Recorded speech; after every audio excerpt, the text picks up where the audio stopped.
Hema's cooking channel ಕಡೆಯಿಂದ ಎಲ್ರಿಗೂ ನಮಸ್ಕಾರ. ವಾರದಲ್ಲಿ 1 ರಿಂದ 2 ಸರಿ ಆದ್ರೂ ಸೊಪ್ಪನ್ನು ತಿನ್ನಬೇಕು ಅಂತ ಹೇಳ್ತಾರೆ. ಸೊಪ್ಪಿನಲ್ಲಿ ಅಷ್ಟು ಆರೋಗ್ಯಕರವಾದ ಅಂಶಗಳಿದೆ. ಅದೇ ರೀತಿ ಪ್ರತಿನಿತ್ಯ ನಮ್ಮ ಬಾಡಿಗೆ ಇಂತಿಷ್ಟು ಪ್ರಮಾಣದ ಪ್ರೋಟೀನ್ ಕೂಡ ಬೇಕಾಗುತ್ತೆ. ಹಾಗಾಗಿ ಪ್ರೋಟೀನು ಮತ್ತು ಸೊಪ್ಪು ಎರಡನ್ನು ಸೇರಿಸಿ ಒಂದು ಒಳ್ಳೆ ಪಲ್ಯ ಮಾಡಿದ್ರೆ ಹೇಗಿರುತ್ತೆ ಅಲ್ವಾ? ಬನ್ನಿ ಹಾಗಿದ್ರೆ ನುಗ್ಗೆ ಸೊಪ್ಪನ್ನು ಉಪಯೋಗಿಸಿ ಮೊಟ್ಟೆ ಪಲ್ಯ ಮಾಡೋದು ಹೇಗೆ ಅಂತ ನೋಡೋಣ.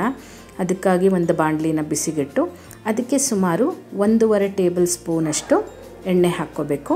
ಎಣ್ಣೆ ಸ್ವಲ್ಪ ಕಾಯ್ತಾ ಇದ್ದಂಗೆ 4 ರಿಂದ 5 ಹಸಿಮೆಣಸಿನ್ಕಾಯಿನ ಸಣ್ಣದಾಗಿ ಹೆಚ್ಚಿಬಿಟ್ಟು ತೊಗೊಂಡಿದ್ದೀನಿ. ಹಾಗೆ ಒಂದು ದೊಡ್ಡ ಗಾತ್ರದ ಈರುಳ್ಳಿನ ಕೂಡ ಸಣ್ಣದಾಗಿ ಹೆಚ್ಚಿಟ್ಕೊಂಡಿದ್ದೀನಿ. ಮೊದಲನೇದಾಗಿ ಎಣ್ಣೆ ಕಾಯ್ತಾ ಇದ್ದಂಗೆ ಹಸಿಮೆಣಸಿನ್ಕಾಯಿನ ಹಾಕ್ಕೊಂಡು ಎಣ್ಣೆಯಲ್ಲಿ ಸ್ವಲ್ಪ ಫ್ರೈ ಮಾಡ್ಕೋಬೇಕು. ಎಣ್ಣೆಯಲ್ಲಿ ಈ ರೀತಿ ಫ್ರೈ ಮಾಡೋದ್ರಿಂದ ಹಸಿಮೆಣಸಿನ್ಕಾಯಿ ಕ್ರಿಸ್ಪಿಯಾಗಿ ಕೂಡ ಆಗುತ್ತೆ.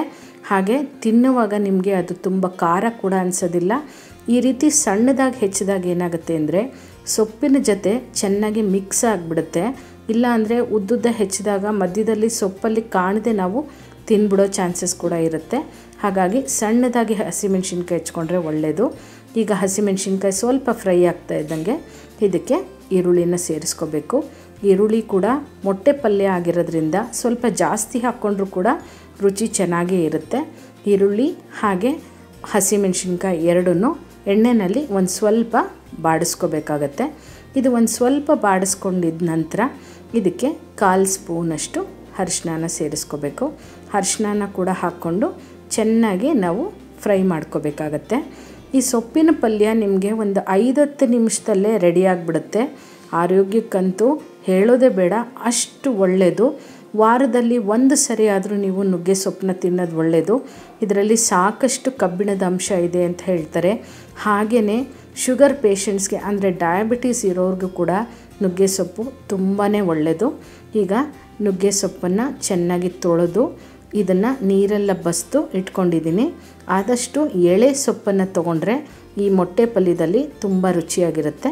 ಸೊಪ್ಪನ್ನು ಸೇರಿಸ್ಕೊಂಡು ಈರುಳ್ಳಿ ಜೊತೆಗೆ ಇದನ್ನು ಕೂಡ ಫ್ರೈ ಮಾಡ್ಕೋಬೇಕು. ನೀವು ನೋಡ್ತಾ ಇದ್ದೀರಾ ಇಷ್ಟೊಂದು ಸೊಪ್ಪಂತ ಅನ್ನಿಸ್ತಾ ಇದೆ, ಆದರೆ ಅದೆಲ್ಲ ಫ್ರೈ ಆಗ್ತಾ ಇದ್ದಂಗೆ ಒಂದೇ ಒಂದು ಇಡಿಯಷ್ಟು ಆಗಿಬಿಡುತ್ತೆ ಸೊಪ್ಪು ಅಷ್ಟೇನೆ.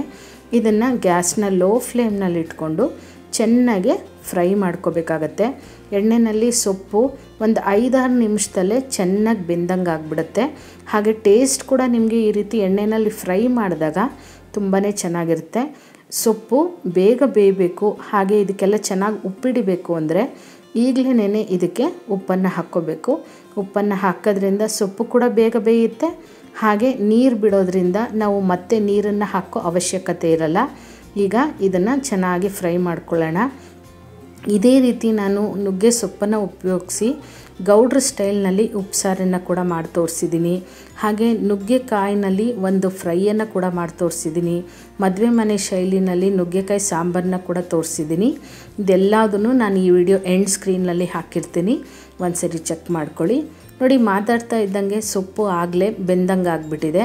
ಅಕಸ್ಮಾತ್ ನೀವೇನಾದರೂ ಸ್ವಲ್ಪ ಬಲ್ತಿರುವಂಥ ಸೊಪ್ಪನ್ನು ತೊಗೊಂಡಿದ್ದೀರಾ, ಅದು ಸರಿಯಾಗಿ ಬೇಯ್ತಾ ಇಲ್ಲ ಅಂತ ಅಂದರೆ ನೀವು ಇದಕ್ಕೆ ಒಂದು ಸ್ವಲ್ಪ ನೀರನ್ನು ಚಿಮ್ಕಿಸ್ಕೋಬೋದು. ಹಾಗೆಯೇ ಇಲ್ಲಿ ನಾನು 1/2 ಸ್ಪೂನಷ್ಟು ಧನಿಯಾ ಪೌಡರ್ನ ಹಾಕ್ಕೋತಾ ಇದ್ದೀನಿ. ಧನಿಯಾ ಪೌಡರುಗಿಂತ ಈಗ ಸ್ವಲ್ಪ ಮಸಾಲೆ ಸ್ಪೈಸಿಯಾಗಿರಬೇಕು ಅಂತ ಇಷ್ಟಪಡೋರು ಧನಿಯಾ ಪೌಡ್ರ್ ಬದಲಾಗಿ ಒಂದು 1/2 ಸ್ಪೂನಷ್ಟು ಗರಂ ಮಸಾಲನ ಕೂಡ ಉಪಯೋಗಿಸ್ಕೋಬೋದು. ಅದು ಕೂಡ ಚೆನ್ನಾಗಿರುತ್ತೆ. ನಮಗೆ ಗರಂ ಮಸಾಲದು ಆ ಫ್ಲೇವರ್ ಇಷ್ಟ ಇಲ್ಲ ಅಂತ ಅನ್ನೋರು ಬೇಕಿದ್ದರೆ ನೀವು ಧನಿಯಾ ಪುಡಿನ ಉಪಯೋಗಿಸ್ಕೋಬೋದು. ಧನಿಯಾ ಪುಡಿ ಹಾಕೋದ್ರಿಂದ ನಿಮಗೆ ಈ ನುಗ್ಗೆ ಸೊಪ್ಪಿನ ಮೊಟ್ಟೆ ಪಲ್ಯ ತುಂಬ ಟೇಸ್ಟಾಗಿರುತ್ತೆ ಮತ್ತು ರುಚಿ ಇನ್ನೂ ಎನ್ಹ್ಯಾನ್ಸ್ ಆಗುತ್ತೆ. ಈಗ ನೋಡಿ, ನಾನು ಒಂದು ಸ್ವಲ್ಪ ನೀವೇ ನೋಡ್ತಾ ಇದ್ದೀರಾ ಕೈನಲ್ಲಿ ಒಂದು 2 ಟೇಬಲ್ ಸ್ಪೂನಷ್ಟು ಮಾತ್ರ ನೀರನ್ನು ಚಿಮ್ಕಿಸ್ಕೊತಾ ಇದ್ದೀನಿ. ಇದು ಏನಂದರೆ ನಿಮಗೆ ಸ್ವಲ್ಪ ಸೊಪ್ಪಿನ್ನು ಬೆಂದಿಲ್ಲ ಅಂತ ಅನಿಸಿದ್ರೆ ಮಾತ್ರ ನೀರನ್ನು ಹಾಕ್ಕೊಳ್ಳಿ, ಇಲ್ಲ ಅಂದರೆ ನೀರನ್ನು ಸೇರಿಸೋ ಅವಶ್ಯಕತೆಯೇ ಇಲ್ಲ. ನಾವು ಇದೇ ರೀತಿ ನುಗ್ಗೆ ಸೊಪ್ಪು ಬದಲಾಗಿ ನುಗ್ಗೆ ಸೊಪ್ಪು ತಿಂದೇ ಇರೋರು ಬೇಕಿದ್ರೆ ನೀವು ಮೆಂತ್ಯ ಸೊಪ್ಪಲ್ಲಿ ಮಾಡ್ಕೋಬೋದು. ಇದೇ ಸೇಮ್ ರೆಸಿಪಿ.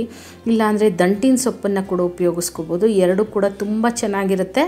ಇದೇ ರೆಸಿಪಿನ ನೀವು ಫಾಲೋ ಮಾಡ್ಕೋಬೋದು. ಈಗ ನಾನಿಲ್ಲಿ 4 ಮೊಟ್ಟೆಯನ್ನು ತೊಗೊಂಡಿದ್ದೀನಿ, ಅದನ್ನು ಸೇರಿಸ್ಕೊತಾ ಇದ್ದೀನಿ. ಆದಷ್ಟು ಸೊಪ್ಪೆಲ್ಲ ಚೆನ್ನಾಗಿ ಬೆಂದಿದೆ ಅಂತ ಅನ್ನಿಸ್ದಾಗ ಮಾತ್ರ ನೀವು ಲಾಸ್ಟಲ್ಲಿ ಮೊಟ್ಟೆನ ಸೇರಿಸ್ಕೋಬೇಕು.